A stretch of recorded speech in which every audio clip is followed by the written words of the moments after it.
Good morning, guys. My name is Katie, and today I want to talk to you about how to clean and maintain your swimming pool. I have worked at a pool place since my freshman year of high school. This is now my senior year. I graduate in 2 months, so I think I've learned a lot from the previous owners of this store, and my dad now owns it, so I'm here 6 days a week, all day, learning new things every day. And I worked out in the field with my dad for 2 years before I started working in the store. I balance water, I do the chemicals, and I teach everybody how to clean their pool. I want to start with the equipment since everyone seems to get that confused. That way when I'm talking about it, you won't get confused. And then go through the basics on how to clean your pool and then what chemicals you should be using. So without further ado, this is the logo for my store. It is Prestigious Pool Care. This is a gear and water equipment. This is a pool pump. A lot of people get this confused with the filter because you would think it filters, but it's a pump.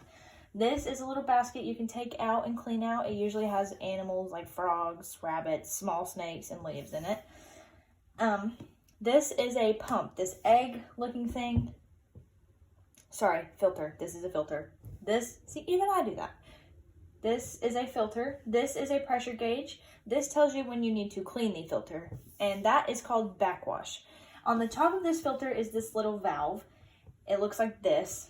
You will turn it to backwash, which is down here, and it will rinse out all the dirty water and get that pressure back down, cleaning out the sand that's inside this pump. Pump out the sand in the filter. These are the equipment lines. So you'll have a skimmer line and a main drain line, and then sometimes you'll have a vacuum port line for automatic cleaners or to stick your vacuum hose in instead of putting it in the skimmer basket. This is a skimmer basket. It goes inside the skimmer through this little box. This is a skimmer lid. This is a skimmer hole. This is what filters the top of the water, getting all the bugs and leaves and stuff that float on top of the water daily. This is the backwash line. It's literally a clamp with a hose on it. This is just what you will attach to your PVC pipe or the filter up here somewhere and run it out to the creek or the road, wherever you put your stuff you want your water to filter out to.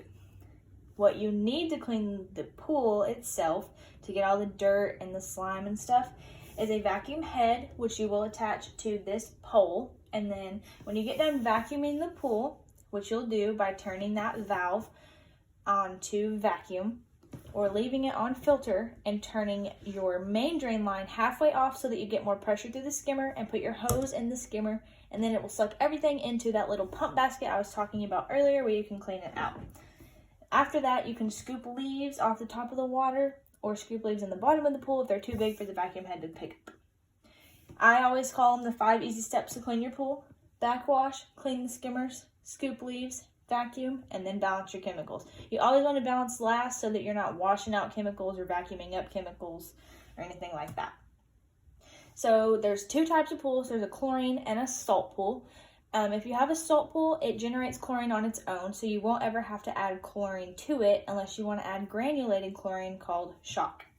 Then you have muriatic acid and baking soda. Those balance your pH. Muriatic acid is for when your pH of your water is too high. It will bring it back down to prime pH, which is 7.4 and 7.5. Either one is fine.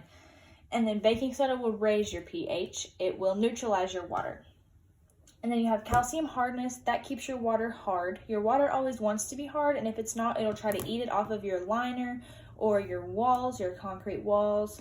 And then if your calcium is too high on a salt pool, it can bundle up all over that salt cell and ruin your salt cells. So we really have to watch the calcium on a salt pool. Then we have stabilizer. That is what keeps your chlorine in your water. We call it sunscreen for your chlorine. And then we have an algicide. That's for keeping the algae out of your pool. When the sun's too high, algae can grow. And when you have a cover on your pool in the winter and it's still sunny outside, you can grow algae in that. And so that keeps that out. And then there's shock. That is just a fast way of cleaning your pool. Like if your pool's green, this is super chlorinated. It will clean your water and turn your water back to green, back to blue from green. And then in closing, what I would do for maintenance is test your chlorine and your pH once a week. and then test everything else once a month. That any pool store in our region will test your water, and it'll have everything I listed previously on that list, and they'll tell you what to do. That's what my job is. And then chlorine and pH need to be maintained once or twice weekly, just to make sure that your water isn't hurting your walls or anything, or your eyes. If your pH is too low, it can hurt your eyes. And then I would backwash 2 times a week to make sure that sand in that filter stays clean, so you don't have to replace it all the time. I would vacuum and clean out the skimmers. I would clean out the skimmers daily just to make sure, you're not getting clogged up. And then vacuum once a week to get the dirt off the walls. And that is it. If you have any questions, feel free to contact me or any pool store around. I hope this was helpful for beginners. Even if you're not a beginner, I hope you learned something new, or even a faster way to do it. There is other ways to do things. I'm not an expert. I just feel like I've had a lot of experience with it. So I hope you'll have a great weekend. Thank you.